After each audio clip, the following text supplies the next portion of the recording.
আসসালামু আলাইকুম everyone, welcome to my channel. আজকে আমি আপনাদের সঙ্গে শেয়ার করব নোয়াখালীর বিখ্যাত মেরা পিঠা বা দোল্লা পিঠা অথবা ছাইনা পিঠাও বলতে পারেন। যে নামেই বলেন না কেন, এটা খেতে কিন্তু অসম্ভব মজা আর বানাতেও অনেক সহজ।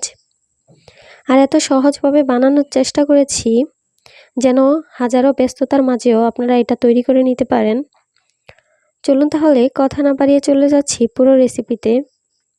প্রথমেই আমি একটা প্যানে নিয়ে নিব 1 কাপ পানি। এরপর এখানে আমি গুড় দিয়ে দিচ্ছি 1.5 কাপ। গুড়টাকে আমি একটু ছোট ছোট টুকরো করে কেটে নিয়েছি। এবার কিছুক্ষণ এভাবে নেড়েচেড়ে জাল করে নিলেই দেখতে পারবেন গুড়টা একদমই সুন্দরভাবে গলে গিয়েছে। আর এখানে বলকও চলে এসেছে। এবার আমি এখানে দিয়ে দিচ্ছি 1/2 চা চামচ লবণ। লবণটাকে একটু ভালোভাবে নেড়েচেড়ে মিশিয়ে নিচ্ছি। এরপর এখানে দিয়ে দিচ্ছি 2 কাপ চালের গুঁড়া। আমি এখানে ভেজা চালের গুঁড়াটা নিয়েছি, তবে আপনারা চাইলে বাজারের কিনা শুকনো চালের গুঁড়াটাও ব্যবহার করতে পারেন, তবে সেক্ষেত্রে 1.5 কাপ পানি লাগতে পারে।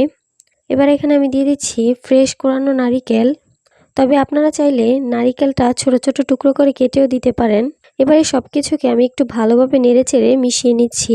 এবার আমি একটা ঢাকনা দিয়ে ঢেকে রেখে দিব চুলার একদমই লো আছে 5 মিনিটের জন্য। আর এই 5 মিনিটে কিন্তু চালের গুঁড়াটা সেদ্ধ হয়ে যাবে। আর 5 মিনিট পর আমি ঢাকনাটা তুলে নিচ্ছি। এবার আমি ডোটাকে খুব ভালোভাবে মিশিয়ে নিব। এবার চুলাটাকে অফ করে দিচ্ছি।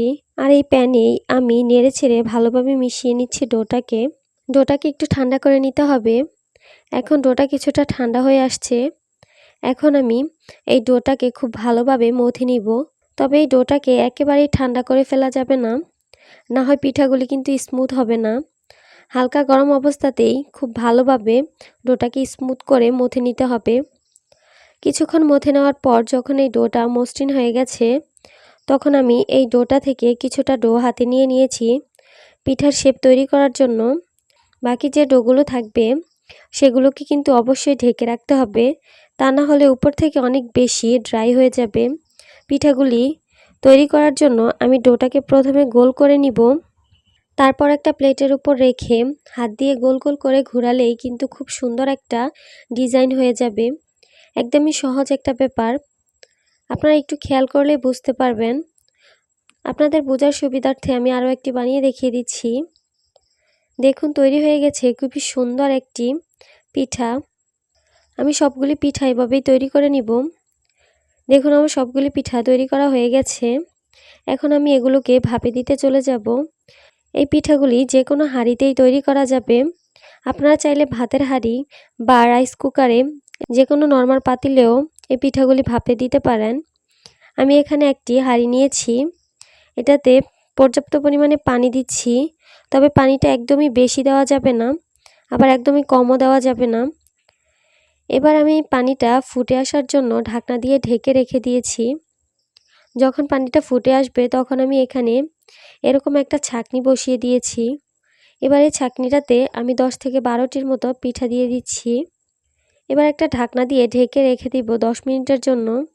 10 মিনিট পর আমি ঢাকনাটা তুলে একটা টুথপিক দিয়ে চেক করে নিচ্ছি পিঠাগুলো হয়েছে কিনা। যদি দেখেন টুথপিকটা একদম ফ্রেশ বের হয়েছে, তখনই বুঝতে হবে পিঠাগুলি একদমই হয়ে গেছে। এভাবে আমি দ্বিতীয়বারের মতো পিঠাগুলি ভাপে দিয়ে দিব। যদি পানিটা কমে আসে তাহলে আরও কিছুটা পানি অ্যাড করে দিব। দেখুন আমার সবগুলি পিঠা খুব অল্প সময়ে তৈরি হয়ে গেল। কোনো রকমের ঝামেলা ছাড়াই যে কোনো হাঁড়িতে এই পিঠাগুলি তৈরি করে নিতে পারেন।